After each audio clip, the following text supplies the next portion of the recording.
It's an Asterix-level meet-cute between a rival Gallic chieftain and the Romans.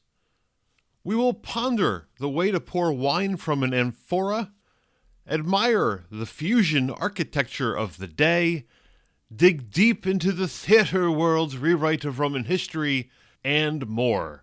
Welcome back to Page by Toutatis, an overly thorough examination of Asterix. Page by page, panel by panel, prop by prop. I'm Augie the Bleak Jr., and I'll be your guide. Today we're looking at page 4 from Asterix Volume 7, Asterix and the Big Fight. We start this page with Felonius Caucus approaching Cassius Ceramics, with Nebulous Nimbus following closely behind. The first panel is a good establishing shot, and the second one is where the humor is. This first panel also breaks one of those writing rules we hear a lot about these days. Don't start a scene with someone entering and saying hello. It's considered too boring. You should get right to the meat of the scene. Now, this might hold true for today's audiences, but for a comic made in the 60s and aimed at kids, even, teenagers, maybe it's fine just the way it is. I mean, how else would you spin this scene? You could cut out the first panel after the page turn and go directly to Ceramics immediately reacting to the two Romans suddenly in his presence, I suppose. The reader is smart enough to know that that was what was going to happen next after seeing the end of the last panel of the previous page, but it feels really jumpy here when you look at it. But you do have that natural page break in the middle, and the original readers waited a week before seeing this page, so their minds will probably fill in the gap. They probably don't remember the exact moment the previous scene or previous issue left off on anyway. But again, in a serialized story, you can't assume the reader remembers the previous page. Maybe it's better to reestablish the scene this way with the introduction of all the characters before you jump into their interactions. I think they can get away with this though because it's the setup to the punchline in the next panel.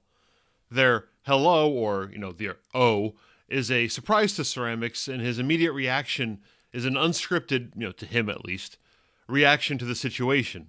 It shows what his state of mind is.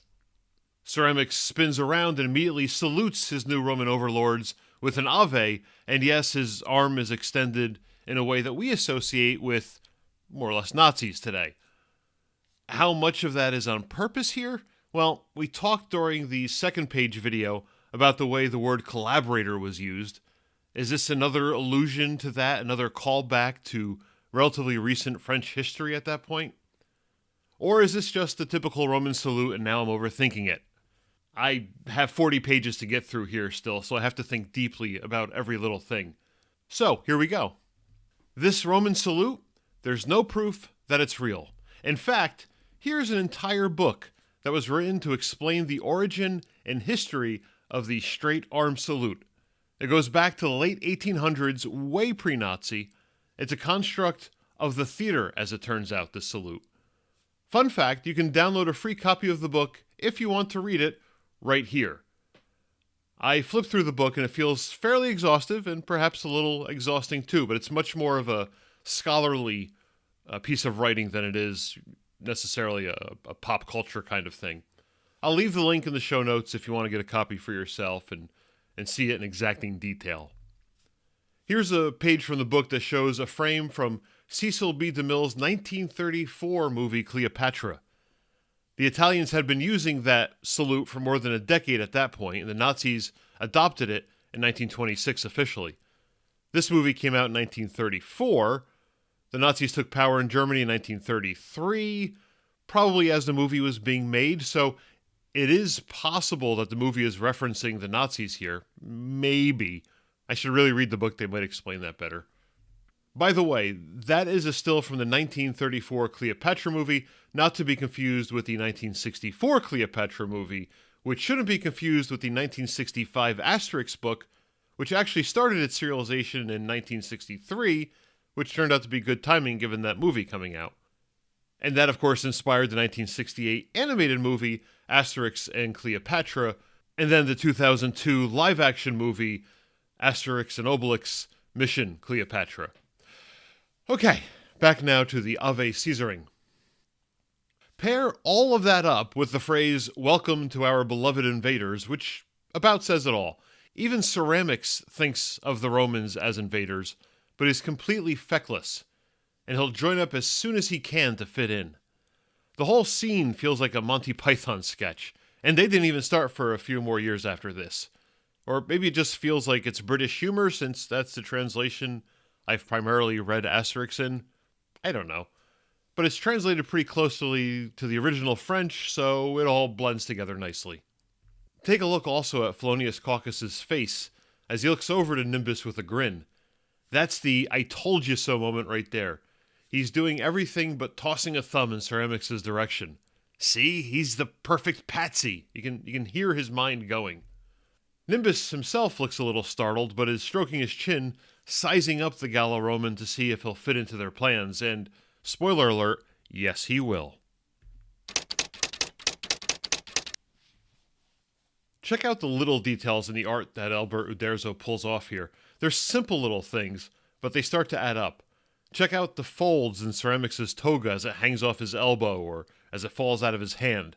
There are entire books written for artists about how to draw the way fabric is draped over the human body. I think it would just be much more fun to read Asterix. Look at Nimbus' shoulder over here. Those little dangling thingies hanging off his shoulder. It's hard to see, but I can't blow this image up anymore without it looking awful. The line in those dangly thingies there is thicker at the bottom, which helps to give it the appearance of a shadow beneath them, which helps to sell that those things aren't painted onto his sleeves, but are rather hanging off his shoulder armor there. Like I said, they're little things, but they add up over time. Anyway, Felonius plays right into Ceramix' welcome. He'll happily play into it. You call us the invaders, so I'll introduce myself as your invaders and even apologize for it.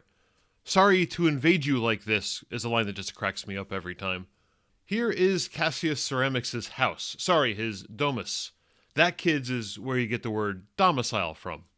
The Roman domus is a pretty interesting thing. It may even be pronounced domus. I've looked it up and I've heard it both ways, and I hate to think this is one of those words that is an ancient word that now you can pronounce two different ways because people have mispronounced it for so long that it's okay to mispronounce it. I hate that. The Roman domus is a pretty interesting thing. It's not just a house. It's a series of structures that get put together that could take up an entire city block. It could include multiple residences, its own place of worship, and even room for businesses. They didn't face out to the street either for security purposes, which is basically 180 degrees the opposite of how we build everything today, where we want to be able to look outside the house and not more towards the inside. Everything back then faced inside, often into a courtyard, and you can see one of those here too. That whole description of a domus fits right into what Uderzo drew here, though this one has a bit more of a Gallic feel to it. It just has the added columns, but still has the arched, thatched roofs, and the windows are facing out. You can still see some of those. Not a lot of them, but there are a couple there. Again, it's great architecture drawn by Albert Uderzo. It's a simplified version of a Roman domus, but it fits the character of a Gallic village, and it gets the job done. The lines on the roof hold up remarkably well, given how long ago this was drawn and the paper quality it's been on in the past, and how many times this book has been remastered, but it looks great here. And I'm sure, just like Rene Goscinny, I probably pronounced the word domus 3 different ways in the last couple of minutes, and I apologize. I'll figure it out.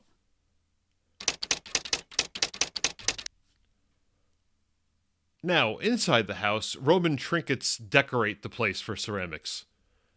There's a bust or two of Caesar over there, a Rome Sweet Rome sign on the wall, painted on the wall in a way they'd expect someone to paint a live, laugh, love sign these days. Nimbus and Caucus are laying down, ready to eat. Roman domuses, there's that word again, have the concept, is it domi, perhaps, instead of domuses? Roman houses had the concept of a triclinium, so named because it had 3 couches where people could lay down on their sides specifically and eat, which doesn't sound comfortable to me, but in ancient Rome, you took what you got. They didn't have 1-800 mattress back then. And yes, Wikipedia is there for you too, kids, on the topic. It's where we learn that the triclinium is the Roman formal dining room, while the couches were called triclinium in Greek, where the word originated. Also, they were supposed to lay down on their left side to eat. I'm not sure why, but that was the tradition. We'll see more of this kind of behavior in Asterix and the Laurel Wreath, for example, where the word is even called out in the dialogue. And that's the thing about Asterix. The more you read it, the more you start putting pieces together and you find these links. As you learn, you see more, and it's an awful lot of fun. And eventually, if you've been doing this long enough, the rest of the world starts to admit that they think about the Roman Empire every day also, and you end up looking like you're just part of the crowd. But really, you're a crowd leader. You're ahead of the curve on this one. Asterix got you there.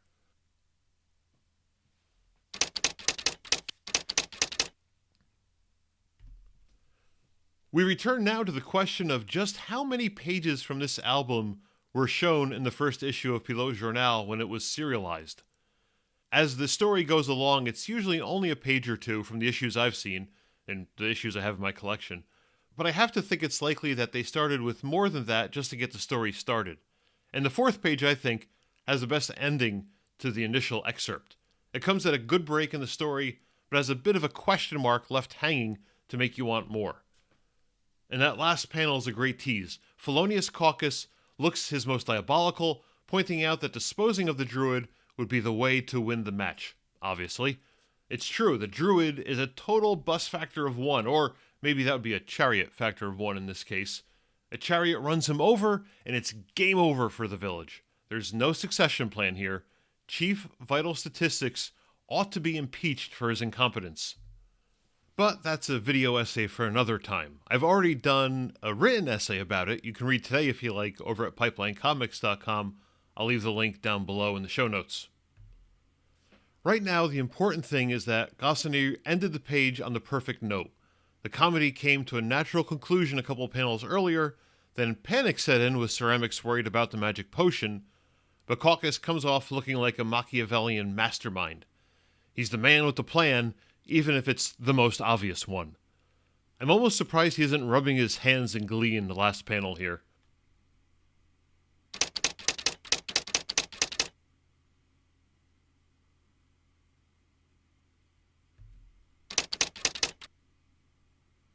Wait a second, is that how you pour from an amphora?